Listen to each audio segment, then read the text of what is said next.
अस्सलाम वालेकुम नाज़रीन, मैं हूं नवीद।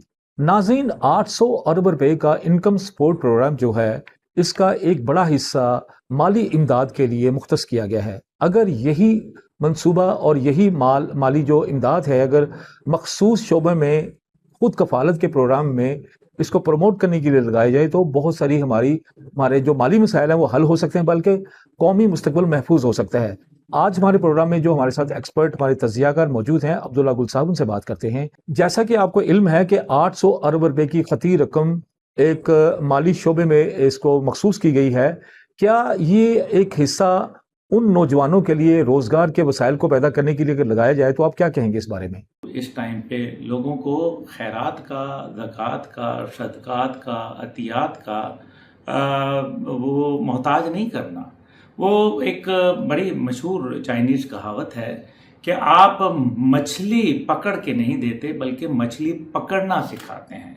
अगर 800 अरब, ये कोई मामूली रकम नहीं है। 800 अरब से कितने तामीराती मंसूबे जो है वो लगाए जा सकते थे, कितना लोगों का रोजगार का बेहतरी हो सकती थी। पब्लिक प्राइवेट पार्टनरशिप के अंदर स्मॉल एंड मीडियम इंडस्ट्रीज लग सकती थी, जिनसे आवाम के अंदर कारोबार का रुझान बढ़ता। छोटी छोटी मसनूआत हैं वो खुद बनाते, जो पाकिस्तान के अंदर आज ज़रूरत है, जिससे आपका जो एक फॉरेन एक्सचेंज है वो भी बढ़ जाता। आपके पास जो फॉरेन रिजर्व्स हैं, जो कि आप डॉलर में, छोटी छोटी बातें होती हैं जिनको हम कर सकते थे। मुख्तलिफ किस्म की सनतें लगाई जा सकती थी, लोकल कारोबार को दिया जा सकता था वक्त। और साथ ही साथ जिस तरीके से ख़वातीन के शोबा के अंदर अगर देख लें कि किस तरीके से कोई जो सिलाई कढ़ाई का काम है, कशीदाकारी है, छोटी छोटी सिलाई मशीनें लेके दे दी जा सकती थी, तो ये काम बहुत ज़्यादा किया जा सकता था। लेकिन यहाँ मसला यह है कि मामलात जिस मुल्क में करप्शन मौजूद हो और जहाँ महकमों को इसलिए बनाया जाता हो कि वहाँ करप्शन को ज़्यादा फ़रोग मिले, ऐसी सूरत के अंदर जब आप चले जाते हैं मुल्क को, तो ज़ाहिर है फिर उसके हालात मुश्किल हो जाते हैं।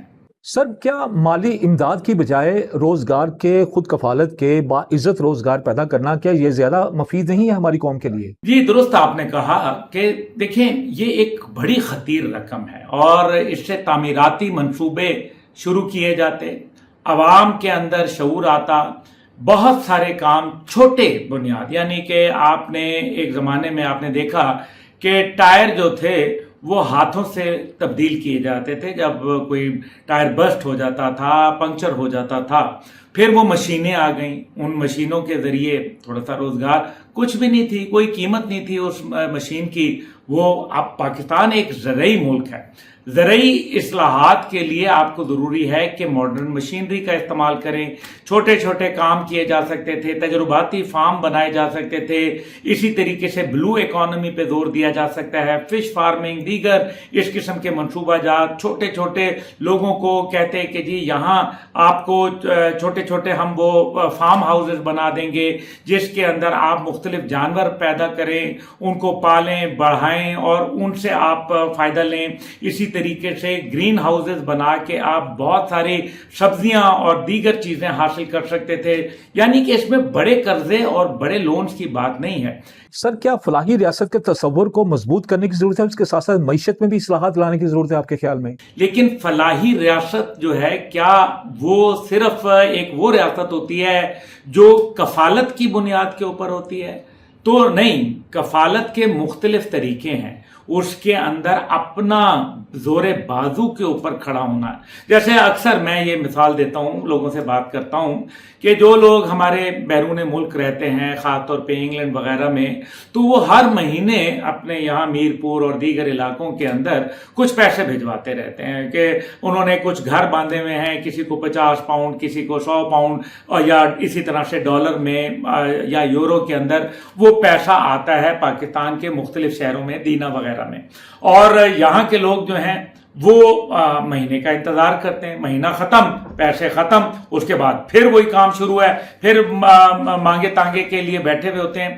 اس لیے بہتر ضروری ہے کہ اب فلاحی ریاست سے آپ یہ صرف ویلفیئر کا نہ سمجھیں, بلکہ فلاحی ریاست کے اندر لوگوں کو اپنے پیروں پر کھڑا کرنے کی کوشش کریں, ان کے کردار کو مضبوط کریں, ان کی عزت نفس کو جو ہے وہ اس کا خیال کریں, ان کے ہاتھ یوں نہیں بلکہ یوں رکھیں, اور خاص طور پہ ان سے یہ بات کی جائے کہ جب اللہ تعالیٰ آپ کو مضبوط کر دے تو پھر آپ کام کریں کہ آپ اپنے جیسے, جس طرح سے آپ کو گورنمنٹ نے اٹھایا تھا, آپ لوگوں کے اندر شعور پیدا کریں, آپ بھی لوگوں کے ساتھ تعاون کریں اور ان کو مضبوط سے مضبوط ترین بنائیں اور ان کو مچھلی پکڑنا خود سکھائیں.